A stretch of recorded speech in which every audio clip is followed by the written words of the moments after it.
Hello tout le monde, j'espère que vous allez bien, je suis trop contente de vous retrouver pour ce vlog bilan de ma semaine 7 de perte de gras. Donc j'ai commencé ma perte de gras il y a 7 semaines, là je viens de terminer la 7e semaine, cette 7e semaine qui était juste après 2 semaines de pause où j'étais en maintien calorique. Là j'ai repris le déficit calorique à 1800 calories. Pour rappel, mes besoins sont de 2200 calories, ce qui me fait un déficit de 400 calories par jour. Donc toute cette semaine j'étais à 1800 calories et je suis très contente car j'ai été très assidue contrairement aux dernières semaines où j'ai eu des repas de famille, des restos qui ont un peu freiné les résultats. Là je peux vous dire qu'il n'y a eu aucun imprévu, tout s'est passé comme sur des roulettes.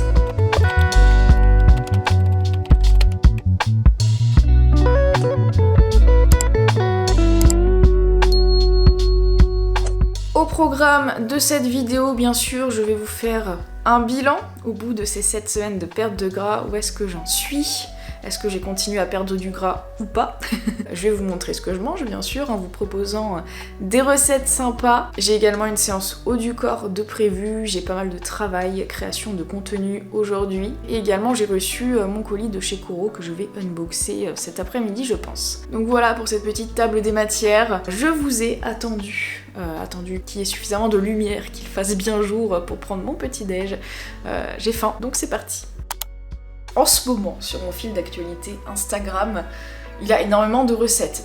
Avant ma perte de gras, il y avait beaucoup de dessins, parce que peut-être que vous le savez, mais j'adore dessiner. Maintenant, sur mon fil d'actualité, j'ai beaucoup de recettes, parce que ça me donne des idées pour me faire un plan alimentaire sympa. J'ai vu qu'on pouvait faire des cookies au micro-ondes, je ne le savais pas, donc j'ai décidé de créer ma propre recette pour que ça soit macro-friendly avec ma perte de gras, c'est-à-dire pas trop calorique et riche en protéines. Bon là, vu que ça sera une version petit-déj, je vais me faire un gros cookie. Et on est sur une expérimentation, c'est-à-dire que je n'ai pas testé. Les dernières expérimentations que j'ai fait en vidéo, je crois que c'était pas ouf. Cette fois, j'espère que ça sera bon. Pour les ingrédients, il faudra 20 g de farine, 20 g de whey à la vanille. Il faudra 20 g de purée d'amande ou purée de noisettes. Moi, j'ai pas de purée de noisettes, mais il faudrait que j'en commande la prochaine fois. Quand je commanderai chez Koro, du lait à peu près 20 g, 20 g de pépites de chocolat et un petit peu de stevia ou autre édulcorant si vous n'aimez pas la stevia. Moi je vais mettre à peu près 5 g. Du coup c'est parti, je vais mélanger tous les ingrédients.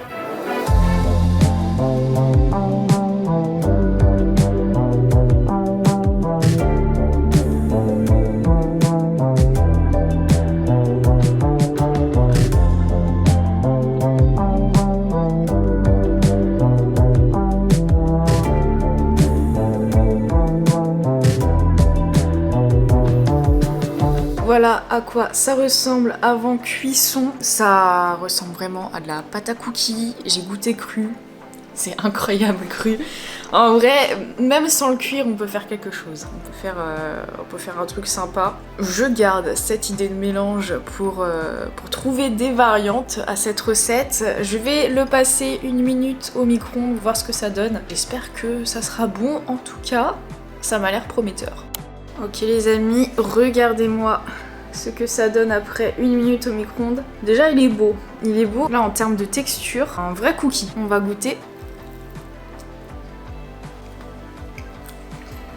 C'est super bon, en plus c'est giga simple à faire. Je suis choquée. Bon bah écoutez, je garde cette recette dans mes coups de cœur, je la referai c'est sûr. Par contre c'est pas très sucré je trouve en termes de goût. Donc la prochaine fois peut-être que je mettrai plus de stevia, je sais pas. Mais sinon comme ça en vrai c'est très bon. Non franchement, une tuerie, faut trop que vous testiez. Bon, et bien je suis heureuse d'avoir réussi cette recette. Bon, mon évolution que j'ai notée ici, donc ce matin, je me suis pesée, j'ai pris mes mensurations, etc. pour voir où j'en suis. Donc, pour rappel, dans ma dernière vidéo, donc qui était à la fin de mes 2 semaines de maintien, qui en fait était, je pense, plus du léger surplus calorique que du maintien. Après ces 2 semaines, j'ai repris un petit peu de centimètres. Et donc, depuis la fin de cette semaine 6 jusqu'à aujourd'hui, donc après 1 semaine où j'ai repris justement mon alimentation en 1800 calories. Ce qui s'est passé, c'est que j'ai perdu 400 grammes. J'ai perdu 0,5 cm de tour de bras. J'ai perdu 2,5 cm de tour de poitrine. L'évolution de ma poitrine pendant cette perte de gras est un peu anarchique. Parfois je prends, parfois je baisse. Mais ça, je pense que c'est hormonal. J'ai perdu 0,5 cm de tour de taille. J'ai atteint 64 cm de tour de taille. Je crois que j'ai jamais eu une taille aussi fine. 64 cm de tour de taille, c'est pas beaucoup. Je précise que je suis un petit gabarit, je fais moins d'1m60. J'ai pas perdu au niveau du bas-ventre. Pour moi, le bas-ventre, c'est l'endroit le plus large au niveau du ventre, là où on a une espèce de bosse. Vous savez, juste en dessous du nombril, là où on stocke pas mal de gras, c'est là que je prends les centimètres avec les hanches en plus. Mes fessiers, ça n'a pas bougé, j'ai perdu 0,5 cm de tour de cuisse. On constate que le déficit calorique a fait son effet, parce que j'ai perdu globalement d'un peu partout. Mais ce qui est intéressant de voir, c'est de comparer depuis le point de départ jusqu'à la semaine 7. Depuis le début, j'ai perdu 900 grammes. C'est pas énorme quand on est en déficit calorique. Après, ce que je vous explique beaucoup en ce moment dans mes vidéos, c'est que je fais de la muscu et vraiment j'ai pour objectif de maintenir, enfin de continuer de prendre de la masse musculaire. Donc forcément, si je continue de prendre de la masse musculaire au niveau du poids, bah ça s'équilibre. Mes bras en cette semaine n'ont pas bougé. Donc par rapport à la semaine d'avant, j'ai perdu 0,5 cm, mais c'est parce que les semaines d'avant, j'avais pris des bras. Au niveau de la poitrine, globalement, j'ai perdu 1,5 cm de tour de poitrine malgré les fluctuations. J'ai perdu 2 cm de tour de taille, j'ai perdu 2 cm de tour de ventre. J'ai pris 1 cm de tour de fessier, j'ai perdu 2 cm de tour de cuisse sur chaque cuisse.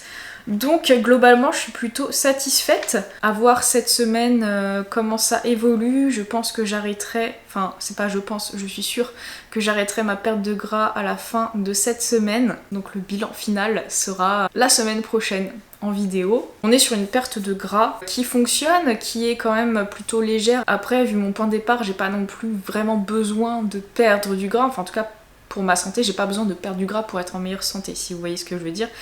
Là, les objectifs sont purement esthétiques. J'ai pas non plus pour objectif de faire une compétition, donc je vais pas chercher à être vraiment sèche. Là, c'est un challenge perso et c'est aussi à l'arrivée des beaux jours, voilà, j'ai envie de paraître un petit peu plus dessinée. Visuellement, je suis un peu plus dessinée, c'est léger. Mais j'aime aussi avoir, comment dire, j'ai pas envie d'être maigre si vous voulez. Si je perds davantage, je vais me sentir maigre et j'ai pas envie parce que c'est pas comme ça que je me sens le mieux dans mon corps. Donc voilà, c'est pour ça que je décide de faire encore une semaine de perte de gras et d'arrêter ensuite. Voilà du coup pour ce bilan, je suis plutôt contente. Bref, j'ai du travail, ensuite je vais marcher et on se retrouve pour le déjeuner.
Bon les amis, j'ai été giga productive dans mon travail, je suis trop contente. Donc ce que j'ai fait là cet après-midi, c'est uniquement de la création de contenu pour Instagram. Maintenant il est 16h15, j'ai envie de me vider un petit peu la tête. Je vois que le soleil commence à arriver sur mon balcon, donc il est temps d'aller s'entraîner. En plus ça me réchauffera un petit peu parce que là, être assise tout l'après-midi, je commence à avoir un peu froid.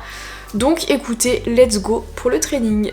Je me disais que ça serait une bonne idée avant de commencer que je vous montre un peu comment je prépare mes entraînements. Alors les séances sont déjà prêtes parce que je suis les séances du programme Grow and Get Fit. Sauf que là c'est le premier training de la semaine, donc je n'ai pas encore mis les exos à faire sur mon cahier. Alors je pourrais utiliser le carnet d'entraînement du programme. Le truc c'est que j'ai pas d'imprimante, donc je retransmets tout sur un carnet et c'est là que je mets mon plan alimentaire. Mais normalement on peut tout faire dans le carnet d'organisation. Donc tout le programme Grow and Get Fit, on peut l'avoir sur une appli. En fait vous l'avez soit avec les e-books en PDF, soit vous avez tout sur appli mobile, c'est très pratique. Comme ça on peut faire comme on préfère. Il y en a qui vont préférer avoir leur petit classeur avec les PDF, d'autres qui auront tout sur appli. Du coup, là j'ai mes 4 séances de la semaine. Voilà, donc là en fait j'ai tout sur l'appli, le nombre de répétitions, les temps de repos, les exercices qui sont expliqués en vidéo avec les erreurs à pas faire, comment se placer, comment est-ce qu'on exécute bien le mouvement, quels muscles on doit sentir, etc. Donc voilà, je vais noter tout ça et en fait je note tout sur un carnet parce que c'est important en musculation de traquer ses charges. Comme ça, quand on traque ses charges d'une semaine à l'autre, on sait chaque semaine quel poids on doit mettre et à partir de quoi on peut progresser. Comme ça on perd pas de temps. Et je trouve ça très motivant aussi de se donner des objectifs en termes de poids. Et c'est ça qui va permettre d'avoir des résultats. Donc pour les filles du programme qui ne traquent pas leurs charges, je vous conseille vraiment de le faire. Si vous avez la flemme d'imprimer le carnet de suivi, utilisez comme moi un carnet vierge en réécrivant vos séances dessus. Et si vous n'avez pas encore rejoint le programme, le lien est en description de la vidéo, comme ça vous aurez accès à toutes les séances ainsi qu'aux recettes. 90% des recettes de ma perte de gras proviennent du programme. Et donc à chaque fois, pour chaque exercice, je note le nombre de répétitions que j'ai fait. Donc bien sûr, j'essaie de respecter le nombre de répétitions qui est indiqué sur le programme. Mais parfois, on arrive à faire mieux, parfois on n'arrive pas à faire le nombre de répétitions qu'il faut. Et avec le nombre de répétitions, je mets la charge que j'ai utilisée. Et pour le programme version maison, c'est la même chose, c'est juste qu'on n'utilise que des haltères, des élastiques ou le poids du corps. Donc bien noter si on a utilisé du matériel ou non, si on a utilisé un élastique ou des haltères et quel niveau de résistance de l'élastique, quel poids on a mis sur les haltères, etc. C'est la même chose. Bon, bah écoutez, je vais installer tout mon matériel sur le balcon et c'est parti, il n'y a plus qu'à.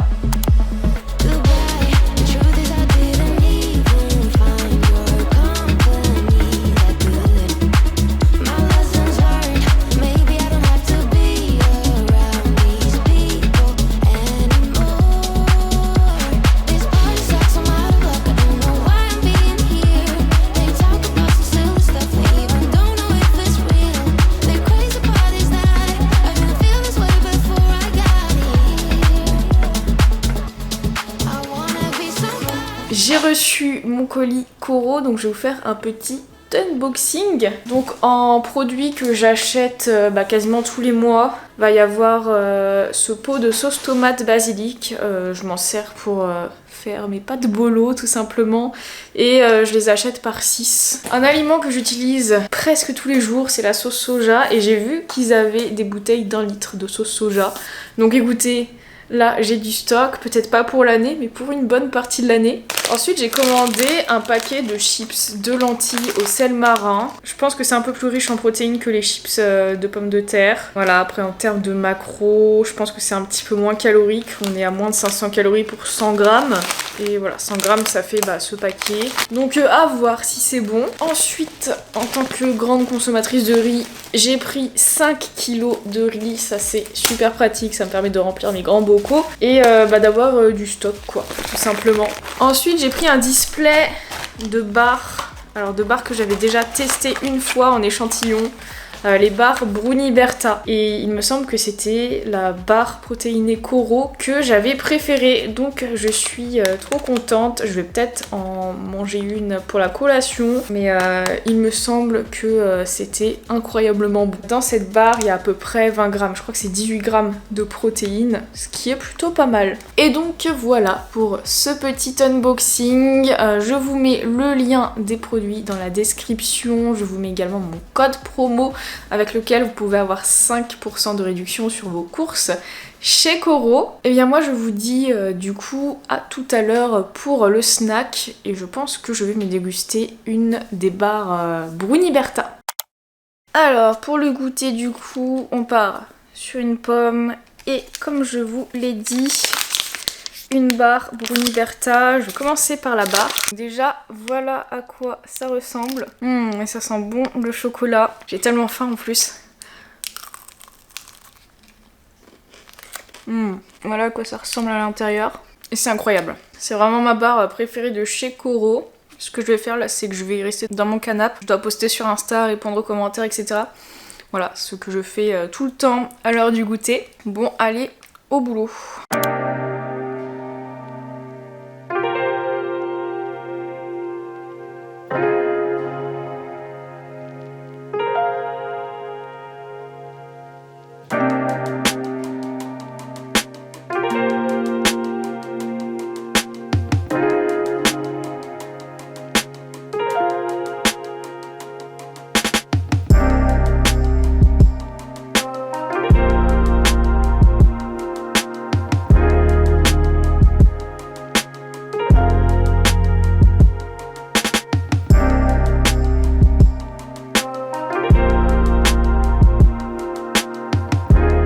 Voilà pour cette vidéo. Le prochain vlog, ça sera la FAQ. Je vous avais demandé de me poser des questions, donc ça y est, je les ai sélectionnées. Je tourne le vlog demain. Et du coup, le vlog sortira dimanche. Voilà. En tout cas, j'espère que ce vlog-ci vous aura plu. J'espère que vous allez tester la recette du cookie de ce matin parce qu'elle est vraiment incroyable. N'oubliez pas de liker la vidéo, de mettre un commentaire et de vous abonner. Et on se retrouve très bientôt pour la FAQ.